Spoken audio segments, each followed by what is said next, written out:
Io penso spesso agli inizi che abbiamo avuto come quartetto italiano, in particolar modo devo dire, in cui ci siamo ritrovati in un contesto dove era difficile comunque riuscire a innanzitutto guadagnare qualcosa e poi anche a costruire una carriera visto che non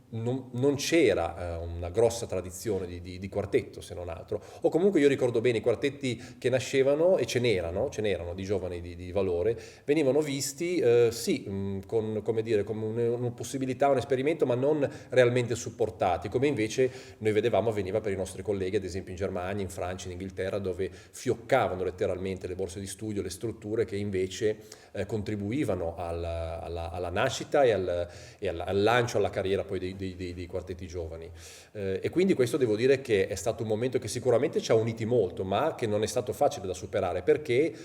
bisogna tenere duro, abbiamo dovuto riuscire a trovare i canali giusti, a trovare le persone giuste, a superare quelle che erano le difficoltà, che potevano essere tante, può essere il non essere magari selezionati per partecipare a un concorso, oppure arrivare a un certo round e poi non passare alla finale, oppure non riuscire a trovare abbastanza concerti o cercare un qualcuno che effettivamente ti voglia supportare. Insomma, sono tutte cose che non solo noi abbiamo affrontato, tutti i gruppi devono affrontare.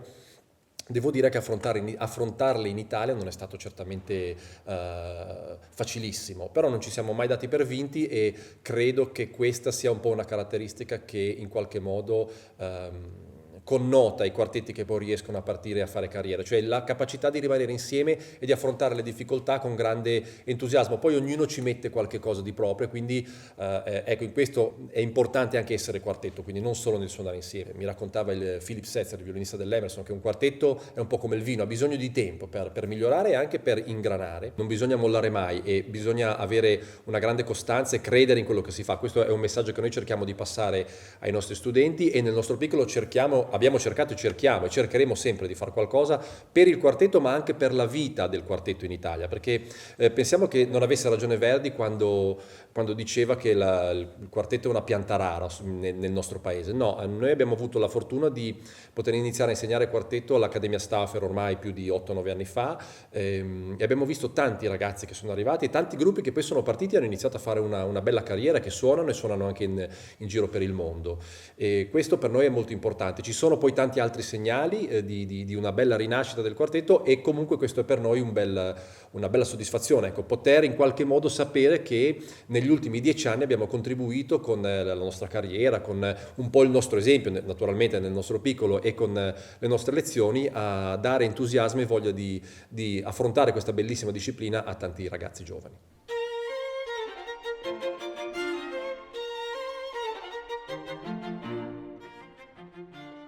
In 20 anni di carriera le soddisfazioni, i momenti belli, anche molto belli, fortunatamente sono stati tanti. Sicuramente un paio di debutti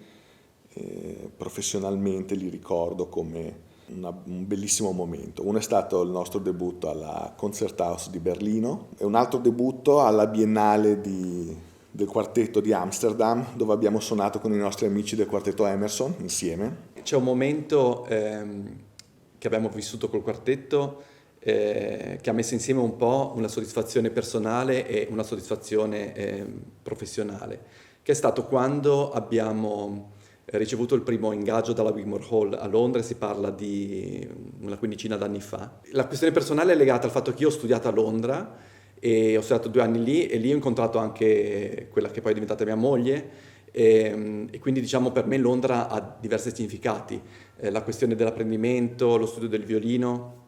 e soprattutto i tanti concerti a cui io sono andato come spettatore alla Wigmore Hall. Mai mi sarei immaginato in qualche modo che un giorno avrei avuto un quartetto e che avrei suonato lì, quindi il fatto di a un certo punto ricevere la chiamata che ci diceva venite alla Wigmore per me è stato veramente un grande raggiungimento e mi sono quasi commosso, mi ricordo all'epoca, dicendolo a mia moglie e lei ha sentito la stessa cosa, ha sentito che in qualche modo tante